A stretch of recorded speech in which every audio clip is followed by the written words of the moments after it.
اللہ وبرکاتہ۔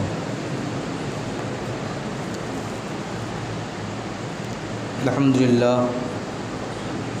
للہ رب العالمین والعاقبۃ للمتقین والصلاة والسلام علی سید المرسلین وعلی آلہ وصحابہ اجمعین، اما بعد فاعوذ باللہ من الشیطان الرجیم، بسم اللہ الرحمن الرحیم۔ فلما بلغ معه السعي قال يا بني صدق الله مولانا العظيم وبلغنا رسوله النبي الأمين المكين الكريم ونحن على ذلك لمن الشاهدين والشاكرين والحمد لله رب العالمين۔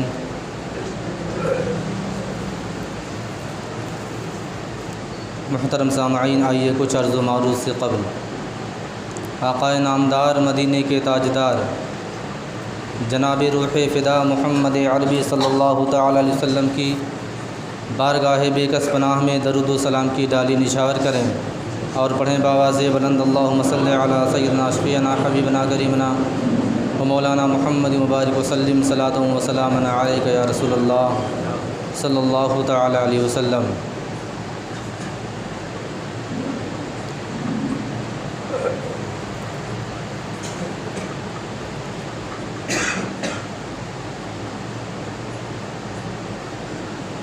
ہماری اور مسجد کے اراکین کی جانب سے تمام مصلیان جامع مسجد کو عید الاضحیٰ کی بہت بہت مبارکباد۔ اللہ تبارک و تعالیٰ نے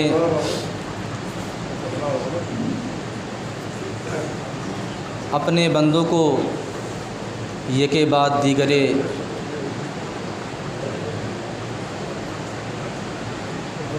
ہر ایک موقع پر اللہ تبارک و تعالیٰ نے اپنے بندوں کو خوشیاں نصیب عطا فرمائیں اور ایک کے بعد دوسرا، دوسرے کے بعد تیسرا ایسا تیوہار اور ایسی سعادتیں نصیب فرمائیں کہ ہم تمامی مسلمان اپنے تمام غموں اور تمام فکر کو بھول کر کے اللہ تبارک و تعالیٰ کی وحدانیت اور اس کی بارگاہ میں سر بسجود کرنے آتے ہیں۔ عید الاضحیٰ کی یاد کسی مسلمان سے پوشیدہ نہیں کہ اللہ تبارک و تعالیٰ نے ایسا فضل اور ایسی مرتبت اور فضیلت اپنے بندوں کو کیوں عطا فرمائی۔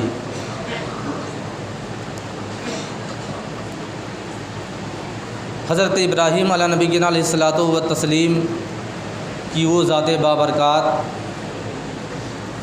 جنہوں نے اللہ تبارک و تعالیٰ کی طرف سے کی گئی آزمائش کو مکمل طور سے کامیابی تک پہنچایا، اور آج کی وہ یاد جو حضرت ابراہیم علیہ نبینا علیہ الصلوۃ والتسلیم نے کر کے دکھائی، لوگ آج سوچنے پر بھی مجبور ہیں۔ آج ان کے دماغ میں یہ بات صحن نہیں ہوتی اور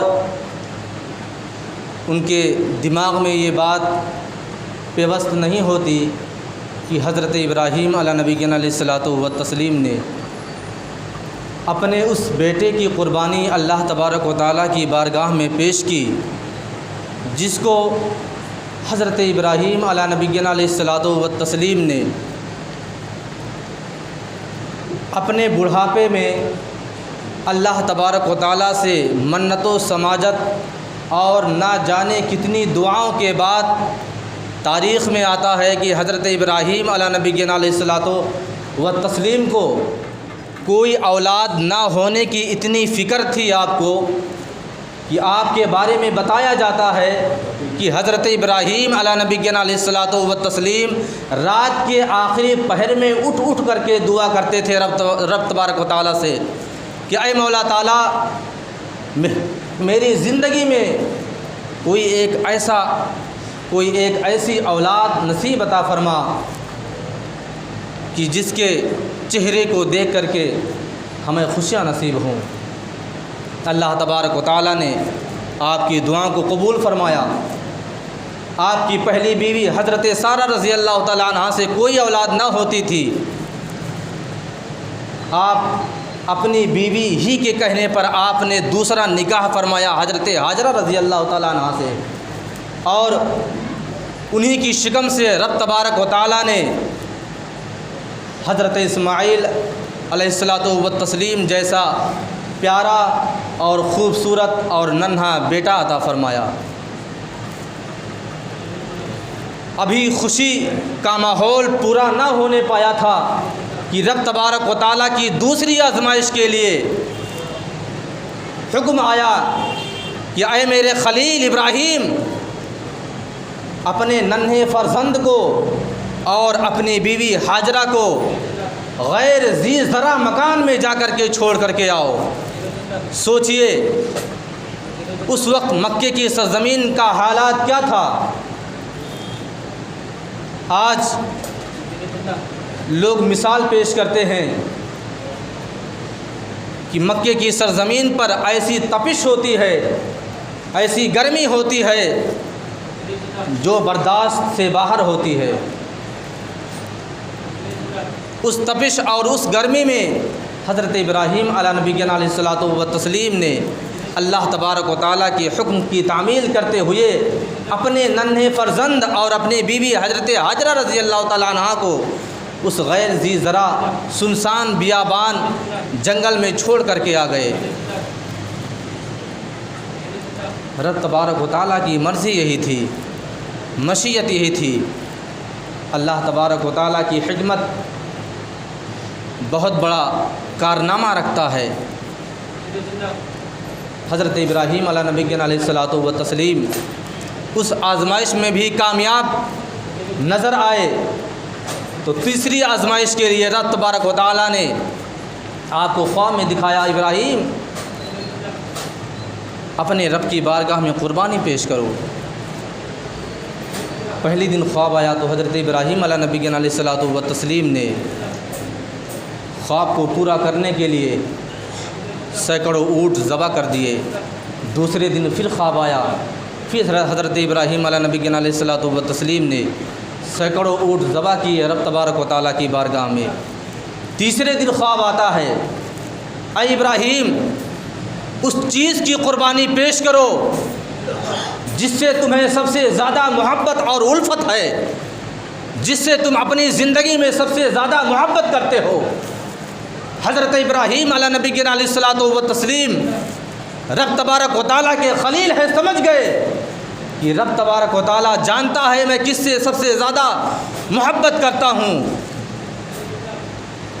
جس بیٹے کو میں نے ہزاروں دعاؤں کے بعد پایا ہے،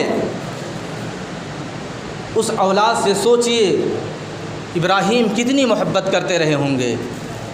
آج لوگوں کے پاس اگر 3 سے 4 5 7 اولاد ہوں تب بھی لوگ اس کے بارے میں ذرا سا بھی تکلیف برداشت نہیں کرتے۔ سوچئے حضرت ابراہیم علیہ نبینا علیہ الصلوۃ والتسلیم کو بڑھاپے کی عالم میں اولاد نصیب ہوئی اور خوشی پوری نہ ہونے پائی تھی کہ رب تبارک و تعالیٰ کی دوسری آزمائش آ گئی۔ حضرت ابراہیم علیہ نبینا علیہ الصلوۃ والتسلیم کی عمر مبارک 12 یا 13 سال ہے۔ قرآن شریف نے بہت ہی پیارے اور سنہرے الفاظ میں ان کے واقعات کو درج کیا ہے۔ فلما بلغ معه السعی، کہ جب حضرت ابراہیم علیہ نبینا علیہ الصلوۃ والتسلیم بلوغت کی منزل میں قدم رکھنے والے تھے اس وقت رب تبارک و تعالیٰ نے اپنی بارگاہ میں قربانی پیش کرنے کا حکم دے دیا۔ حضرت ابراہیم علیہ نبی علیہ الصلوۃ والتسلیم چونکہ اپنی اولاد سے کافی دوری پہ رہا کرتے تھے، آپ کی اولاد مکۃ المکرمہ کی سرزمین پر اور آپ فلسطین میں قائم تھے، مقیم تھے وہاں پر، وہاں سے تشریف لائے اور حضرت حاجرہ رضی اللہ تعالی عنہ سے فرمایا کہ بیٹے کو نہلا دھلا کے اور بہترین اور صاف ستھرا کپڑا زیب تن کر دو، اپنے بیٹے کو اپنے دوست کے ہاں دعوت میں لے کے جانا ہے۔ ادھر حضرت ابراہیم علیہ نبی علیہ الصلوۃ والتسلیم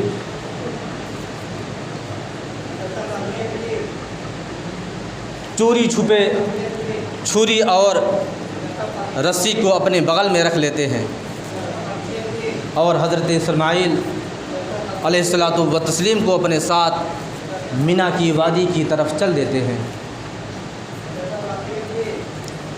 جب راستے میں تھے تو شیطان کو برداشت نہ ہوا اور سوچا کہ آج تو ابراہیم اپنے اس آزمائش میں بھی کامیاب و کامرانی کرتے ہوئے نظر آ رہے ہیں۔ شیطان نے سوچا کیوں نہ ان کو ورغلایا جائے۔ سب سے پہلے ابراہیم کے پاس پہنچا اور کہا کہ کائنات نے آج تک ایسی تاریخ رقم نہیں کی ہے کہ کوئی باپ اپنی اولاد کو ذبح کرے صرف ایک خواب کی بنا پر۔ حضرت ابراہیم سمجھ جاتے ہیں کہ یہ شیطان کی کرتوت ہے، یہ شیطان نظر آ رہا ہے، یہ مجھے ورغلا رہا ہے۔ فوراً آپ نے کنکری اٹھائی اور ماری۔ آج تک اس نشانی کو، اس یادگار کو پوری کرنے کے لیے 40 لاکھ حاجی سنت ابراہیم کو ادا کرتے ہیں اور شیطان کو کنکری مارتے ہیں۔ شیطان نے جب دیکھا کہ یہ میرا چال فیل نظر آ گیا، فیل ہو گیا، تو پھر حضرت اسماعیل کے پاس آیا اور کہا کہ جانتے ہو تمہارے باپ تمہیں کہاں لے کے جا رہے ہیں؟ حضرت اسماعیل نے فرمایا ہاں میرے والد تو مجھے اپنے دوست کے ہاں دعوت میں لے کے جا رہے ہیں۔ شیطان نے کہا نہیں، تمہارے باپ تمہیں ذبح کرنے کے لیے لے کے جا رہے ہیں۔ حضرت اسماعیل نے فرمایا کیا کوئی باپ بھی اپنے بیٹے کو ذبح کرتا ہے؟ شیطان ایک بات کہنے میں چوک گیا اور کہہ دیا کہ یہ تو رب تبارک و تعالیٰ کا حکم ہے۔ حضرت اسماعیل علیہ الصلوۃ والتسلیم نے فرمایا کہ اگر رب تبارک و تعالیٰ کا حکم ہے تو میرے والد اگر مجھے ایک بار نہیں، اگر اللہ تبارک و تعالیٰ مجھے 70 بار زندہ کرے، اگر 1000 بار زندہ کرے اور میرے والد مجھے بار بار ذبح کرتے رہیں تو مجھے کوئی پرواہ نہیں۔ بس یہ ہے کہ رب تبارک و تعالیٰ کی آزمائش میں ہم لوگ کامیاب ہوتے ہوئے نظر آئیں۔ بس شیطان کی دوسری چال بھی فیل ہو گئی، چونکہ ماں کی ممتا بڑی کمزور ہوتی ہے اولاد کے حق میں۔ سوچا کہ چلو حضرت حاجرہ کو بہکایا جائے، ان کو ورغلایا جائے۔ شیطان فوراً حضرت حاجرہ رضی اللہ تعالی عنہ کے پاس آتا ہے اور کہتا ہے تمہیں معلوم ہے آپ کے خاوند، آپ کے لخت جگر نور نظر اسماعیل کو کہاں لے کے گئے ہیں؟ حضرت حاجرہ رضی اللہ تعالی عنہ نے فرمایا ہاں وہ تو اپنے دوست کے یہاں دعوت میں لے کے گئے ہیں۔ شیطان پھر غلطی کر بیٹھا اور کہہ اٹھا کہ نہیں، وہ اللہ تبارک و تعالیٰ کے حکم پر انہیں ذبح کرنے کے لیے مینا کی وادی میں لے کے گئے۔ جب حضرت حاجرہ رضی اللہ تعالی عنہ نے اتنا سنا تو آپ نے فرمایا تو شیطان مردود معلوم ہوتا ہے، اگر رب تبارک و تعالیٰ کا یہی حکم ہے کہ اسماعیل کو رب کی بارگاہ میں قربان کیا جائے تو ایک اسماعیل کیا، اگر رب تبارک و تعالیٰ ہزاروں اسماعیل میری گود میں دے دے اور قربانی پیش کرنے کے لیے کہے تو ہزاروں اسماعیل کی جان رب تبارک و تعالیٰ کی بارگاہ میں قربان ہے۔ شیطان چوک گیا اور اسے دھکے مار کر بھگایا گیا، یہاں تک کہ حضرت ابراہیم علیہ نبی علیہ الصلوۃ والتسلیم منی کی وادی میں پہنچتے ہیں۔ قرآن نے بہت ہی سنہرے اور اچھے الفاظ میں قلم تراشی کی ہے کہ فلما بلغ معه السعی، حضرت ابراہیم جب منی کی وادی میں پہنچے تو آپ نے فرمایا قال یا بنی، حضرت اسماعیل سے فرمایا قال یا بنی۔ اتنے اچھے اور پیارے الفاظ میں کس طرح رب تبارک و تعالیٰ نے ان الفاظ کو ڈھالا ہے، یا بنی، اے میرے بیٹے، یا بنی، قال یا بنی، اے میرے پیارے بیٹے، انی ارا فی المنام انی اذبحک فانظر ماذا تری، میں نے خواب میں دیکھا ہے کہ میں تجھے ذبح کر رہا ہوں، فانظر ماذا تری، اب تو بتا تیری رائے کیا ہے۔ اگر باپ نے کہا یا بنیا تو حضرت اسماعیل 2 قدم آگے بڑھ کے بولتے ہیں یا ابتی، یا ابتی، اے میرے پیارے والد، اے میرے پیارے ابو، یا ابتی فعل ما تؤمر ستجدنی ان شاء اللہ من الصابرین۔ 2 قدم آگے بڑھ کے بولتے ہیں یا ابتی فعل ما تؤمر، اے والد گرامی، اے میرے ابو جان، ذبح کیا چیز ہوتی ہے، ذبح کیا ہے، رب تبارک و تعالیٰ کا جو حکم ہے وہ کر کے دکھا دیجئے، ذبح کیا ہے۔ یعنی اسماعیل نے فرمایا اے میرے والد گرامی، ذبح تو ایک معمولی چیز ہے، رب تبارک و تعالیٰ نے اگر حکم دیا ہے تو گویا آپ یہ فرما رہے تھے اے میرے والد گرامی، میرے بدن کے ٹکڑے ٹکڑے کر دیجئے۔ مفہوم جو نکلتا ہے یا ابت فعل ما تؤمر ستجدنی ان شاء اللہ من الصابرین۔ حضرت اسماعیل نے فرمایا اے میرے والد گرامی، انشاءاللہ آپ مجھے صبر کرنے والا پائیں گے، کر دیجئے جو رب تبارک و تعالیٰ نے آپ کو حکم دیا ہے۔ فلما اسلما وتلہ للجبین، تو جب دونوں راضی ہو گئے اس پر، جس پر باپ ذبح کرنے کے لیے اور بیٹا ذبح ہونے کے لیے، فلما اسلما وتلہ للجبین، تو پیشانی کے بل حضرت ابراہیم علیہ نبی علیہ الصلوۃ والتسلیم نے اپنے بیٹے کو لٹا دیا۔ یہ پس منظر کائنات کی نگاہوں نے کبھی نہ دیکھا تھا۔ جب حضرت ابراہیم علیہ نبی علیہ الصلوۃ والتسلیم نے رسیاں نکالی، چھری نکال لیے، اپنے بیٹے کو رسیوں میں جکڑ دیا اور خود اپنی آنکھوں پہ پٹی باندھ لی، کہیں باپ کا پیار کمزور نہ پڑ جائے اور ذبح کرنے سے میرا ہاتھ نہ رک جائے۔ چنانچہ فوراً رسیوں میں جکڑ کر کے اور پیشانی کے بل حضرت اسماعیل علیہ نبی علیہ الصلوۃ والتسلیم کو لٹا دیا گیا۔ قرآن کریم نے اس کی نقل تراشی کی ہے اور بتایا ہے فلما اسلما وتلہ للجبین، پیشانی کے بل لٹا دیا۔ لیکن جب چھری چلانے کا وقت آیا تو حضرت اسماعیل علیہ نبی علیہ الصلوۃ والتسلیم نے فرمایا اے والد گرامی رک جائیے۔ باپ نے کہا بیٹا ابھی تو فرما رہا تھا قال یا ابت فعل ما تؤمر ستجدنی ان شاء اللہ من الصابرین، اب کیا ہوا، رسی کیوں کھول دوں؟ کہا والد گرامی رسی کھول دی جائے، میری رسی کو کھول دیجئے، میرے بدن کو جو آپ نے رسیوں سے جکڑا ہے کھول دیجئے۔ حضرت ابراہیم علیہ نبی علیہ الصلوۃ والتسلیم نے سوچا شاید میرا بچہ بہک گیا ہے، شیطان کے بہکاوے میں آ گیا ہے۔ کہا والد گرامی رسی کھول دیجئے۔ تب اسماعیل نے عرض کیا اے والد گرامی، اے ابو جان، رسی کو اس وجہ سے کھول دیجئے تاکہ کل جب تاریخ لکھنے والا محرک تاریخ کو لکھے تو یہ کہنے کی مجال، یہ لکھنے کی مجال نہ کر پائے کہ گویا باپ نے اپنے بیٹے کو ظلم کرتے ہوئے بغیر اس کی رضامندی کے اس کو رسیوں میں جکڑ کر کے پھر ذبح کیا تھا۔ اے میرے والد گرامی، رسی کو کھول دیجئے تاکہ مورخ لکھنے والا یہ نہ لکھنے پائے کہ باپ نے اپنے بیٹے پر ظلم کیا تھا اور بیٹا ذبح ہونا نہیں چاہ رہا تھا، باپ نے رسیوں میں جکڑ کر کے ذبح کیا تھا۔ اے والد گرامی، انشاءاللہ مجھے آپ صبر کرنے والا پائیں گے، میں ہلوں گا نہیں، حرکت نہیں کروں گا، آپ کی چھری چلے گی تو آپ کے ہاتھ کو ٹھیس نہیں پہنچے گا، میرا جسم حرکت نہیں کرے گا، میں اپنے جسم کو حرکت نہیں کرنے دوں گا۔ یہ پس منظر حور و غلماں آسمان سے دیکھ رہے تھے، فرشتے اپنی ماتھے کی نگاہوں سے دیکھ رہے تھے۔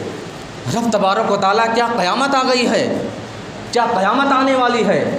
آج یہ میں کیا دیکھ رہا ہوں کہ تیرا خلیل اپنے بیٹے کو ذبح کرنے کے لیے منی کی وادی میں تیار ہے۔ حضرت ابراہیم علیہ نبی علیہ الصلوۃ والتسلیم نے جب چھری کو تیزی سے حضرت اسماعیل علیہ نبی علیہ الصلوۃ والتسلیم کے گلے پر رکھا تو چھری نہیں چل رہی تھی۔ آپ نے غصے میں چھری کو ایک پتھر پر دے مارا اور پتھر ریزہ ریزہ ہو گیا۔ وہ چھری جو اسماعیل کے ریشم جیسے گلے کو نہیں کاٹ پا رہی تھی، اس پتھر کو ریزہ ریزہ کر دی، ٹکڑوں میں بدل دیا۔ پھر حضرت ابراہیم علیہ نبی علیہ الصلوۃ والتسلیم نے فرمایا، وَتَقْتَقِي يَا سِكِّينُ، اے چھری اسماعیل کو کیوں نہیں کاٹتی؟ چھری نے کہا، عرض کیا، الخلیل یأمرنی الجلیل ینہانی۔ اے ابراہیم، اے خلیل، آپ ایک بار کہہ رہے ہیں کہ چھری کیوں نہیں کاٹتی، اور رب کائنات رب تبارک و تعالیٰ مجھ سے 70 بار کہہ رہا ہے کہ اے چھری، اگر تو نے اسماعیل کے گلے پر ذرا سا بھی ٹھیس پہنچائی، اگر اسماعیل کے گلے کا ایک بال بھی بیکا ہوا۔ حضرت ابراہیم علیہ نبی علیہ الصلوۃ والتسلیم نے فرمایا، اے چھری، تو نے اسماعیل کے نرم اور نازک جیسے گلے کو نہیں کاٹا، کیوں؟ تب چھری نے کہا، اے ابراہیم، آپ کو بھی تو نمرود کی آگ میں آگ نے نہیں جلایا، کیوں نہیں جلایا؟ آپ کو بھی تو رب تبارک و تعالیٰ نے آگ میں جلنے نہ دیا۔ پھر حضرت اسماعیل علیہ نبی علیہ الصلوۃ والتسلیم اپنی جگہ پر لیٹے ہیں۔ حضرت ابراہیم علیہ نبی علیہ الصلوۃ والتسلیم نے چھری کو اٹھایا اور پھر آنکھوں میں پٹی بدھی ہے اور زور سے گلے پر رکھا تو چھری چل گئی اور گلا کٹ گیا۔ حضرت ابراہیم علیہ نبی علیہ الصلوۃ والتسلیم بڑے خوش ہوئے کہ رب تبارک و تعالیٰ نے میری قربانی کو پیش کر لیا، لیکن جب اپنے آنکھوں سے پٹی کو کھولا تو دیکھا کہ سامنے تو دمبا ذبح کیا ہوا پڑا ہے اور حضرت اسماعیل علیہ نبی علیہ الصلوۃ والتسلیم ایک کنارے کھڑے ہو کر کے مسکرا رہے تھے۔ پھر حضرت ابراہیم علیہ نبی علیہ الصلوۃ والتسلیم نے فرمایا، اللہ اکبر اللہ اکبر۔ حضرت اسماعیل نے فرمایا، لا الہ الا اللہ واللہ اکبر۔ بغل میں حضرت جبریل نے فرمایا، لا الہ الا اللہ واللہ اکبر وللہ الحمد۔ پھر اللہ تبارک و تعالیٰ نے آپ کی اس قربانی کو قبول فرمایا اور آج تک ہم مسلمانوں کے لیے سنت ابراہیم کو ادا کرنے کے لیے واجب قرار دے دیا کہ ہر مالک نصاب پر قربانی کرنا واجب ہے۔ اللہ تبارک و تعالیٰ سے دعا ہے کہ رب تبارک و تعالیٰ ہم تمامی مسلمانوں کی اللہ تبارک و تعالیٰ کے بارگاہ میں دی گئی قربانی اور کی جانے والی قربانی کو اپنی بارگاہ مقدسہ میں قبول و مقبول عطا فرمائے، اور رب تبارک و تعالیٰ ہم تمامی مسلمانوں کو سنت ابراہیم پر عمل کرنے کی توفیق و رفیق عطا فرمائے۔ آپ تمام حضرات سے گزارش ہے کہ آپ تمام حضرات ایک بار کھڑے ہو جائیں اور صفوں کو درست فرما لیں۔ کھڑے ہو جائیں تمام حضرات۔ اور جس کے بغل میں جگہ ملے وہ پیچھے سے بلا لیں تاکہ بیچ میں جگہ خالی نہ رہ جائے۔ درست فرما لیں سب کو۔